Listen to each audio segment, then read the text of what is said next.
ये लक्ष्मीबाई केलकर जी ने प्रथम इसकी स्थापना की, ठीक है। और देखिए विशेष बात ये है कि 1925 में संघ की स्थापना हुई, जिसको आप राष्ट्रीय स्वयंसेवक संघ कहते हैं। ठीक उसके 10 वर्ष के बाद राष्ट्र सेविका समिति की स्थापना हुई है। और विशेषता ये है कि जो लक्ष्मीबाई केलकर जी थी, इनके बच्चे जब संघ की शाखाओं में जाने लगे तो उनके भीतर उत्सुकता हुई कि मेरे बच्चों के भीतर ये जो परिवर्तन हुआ, ये किस तरह से इतना परिवर्तन हुआ है। तो जाकर उन्होंने संघ के जो संस्थापक थे डॉक्टर हेडगेवार, उनसे जाकर वो मिली और उन्होंने ये कहा कि भाई हम भी संघ की शाखाओं में आना चाहते हैं। तो उन्होंने कहा कि ये केवल पुरुषों का संगठन है, इसमें आप नहीं आ सकते हैं, तो इसलिए अगर आप चाहें तो अलग से अपना एक संगठन बनाएं।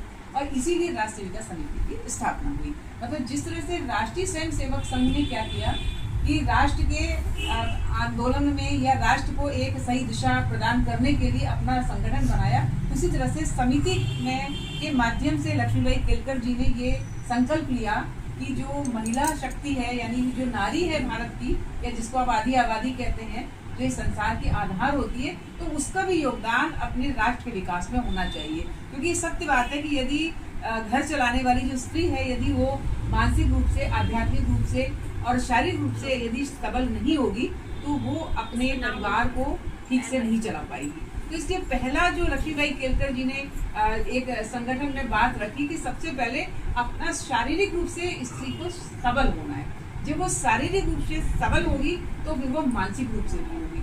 अब मानसिक रूप से यदि सबल होगी तो फिर वो आध्यात्मिक रूप से, यानी कि राष्ट्र को सबल बनाने के लिए संपूर्ण प्रयास करेगी। तो ये उस समय का एक की आवश्यकता